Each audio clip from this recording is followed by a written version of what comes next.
heard directly from both the FBI and the State Department that the notion or the accounts that have been put out there are just not true. We looked into this, the FBI looked into this, and it's just not true. There was no quid pro quo even suggested or any kind of bargain laid on the table. They were wheeling and dealing and trading of information and trying to make deals on the side in order to manipulate what Congress and the public should have been able to see. That is the core of intent, and it's in the FBI documents in their own words. I didn't come up with this. Quid pro quo is a word that was used by an FBI agent, not me. Well, the President's State Department pushing back hard about these FBI documents that, as we've been talking about, deal with an email, a classification issue, and Undersecretary of State Patrick Kennedy. Just some breaking news about Julian Assange, the WikiLeaks founder. Ecuador has just acknowledged that it has temporarily restricted WikiLeaks founder Assange's communications access following the Clinton leaks. There was a story that Secretary of State John Kerry had asked for that to happen. Apparently Kerry is denying that. However, either way, Ecuador has essentially cut off Assange's internet. We'll see if the WikiLeaks leaks continue. One would think they have backups. We're back with the panel. Let's start at the FBI documents. Big pushback, Steve, to this. Your thoughts? One of the agents came out who was actually involved in this back and forth with Kennedy and said that they had a conversation and that he was, you know, there was talk of what each could do for the other person. Yeah, right. I mean, he basically confirmed what was in the FBI 302s that were reported on over the weekend and then released yesterday. What he said was he didn't realize exactly what the favor was that Patrick Kennedy was going to be asking for, and that it was a Benghazi-related email, and they wanted to change the classification. But there's no question that they had this discussion. So what John Kirby said was patently false, categorically false. And what the president said when he said that these notions and accounts, without specifying which notions and accounts, have been discredited, is word salad. I mean, this is nonsense. This is what happened. It's in the FBI documents for a reason. You think back to the time when they had these interviews with the FBI officials. These are people who are going in front of their colleagues, sitting down and asking questions about what they had done in connection with this case. What they said then was accurate.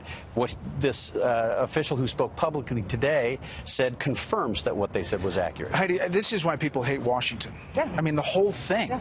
I mean, every aspect of it. Yeah. I mean, combined with WikiLeaks, all of it just reeks of backroom dealing. Of course, the details are very important. I don't want to, you know, indict anybody before they've had a chance to kind of like speak their side. The facts are that there was no actual swap. Whatever they discussed didn't happen. Didn't actually transpire. But to me, the untold part of this, and the reason why this email story is going to keep blazing, is because we don't know whether any of this was actually done on behalf of the campaign. Now, here's something to point out, Brett, is that hours after some of this wheeling and dealing was going on, the AP came out with a story saying that Hillary Clinton never sent classified information. So somebody's got to see if there was a connection there between what Kennedy was trying to do to lay the groundwork for this story and for Hillary Clinton to be able to say, I never sent or received classified information. We should note that Patrick Kennedy has a long, long history with Secretary Clinton. Goes back many, many years. Okay, Gina, big picture on this.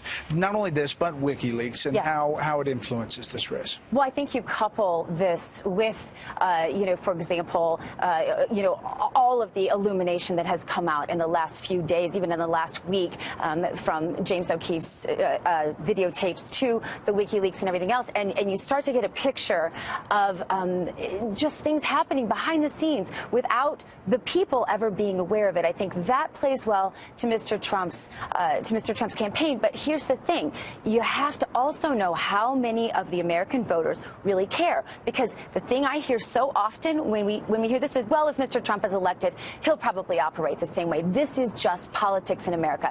I think if people psychologically accept that, then they're going to be more likely to be able to accept that, hey, Clinton does this, this is the way politics is done, and may not see Mr. Trump as being Steve, quickly, I mean, that brings us back to your poll about change. I mean, if that is true, I mean, the Trump campaign's in trouble. It was a pretty striking finding. I mean, Donald Trump very successfully made his case throughout the Republican primaries that he was the candidate of change. Every single night we sat on the set and talked about the exit poll results. That's the thing that jumped out. And the fact that he's losing to her, who's this Washington insider and has been for 3 decades, is pretty striking. But, Brett, if I may, on the change question, Obama was the candidate of hope and change. So that may be a mantra that's just sort of locked in the psyche of the Democrat voter and may not mean as much about Mr. Trump. Heidi, Gina, Steve, thank you very much.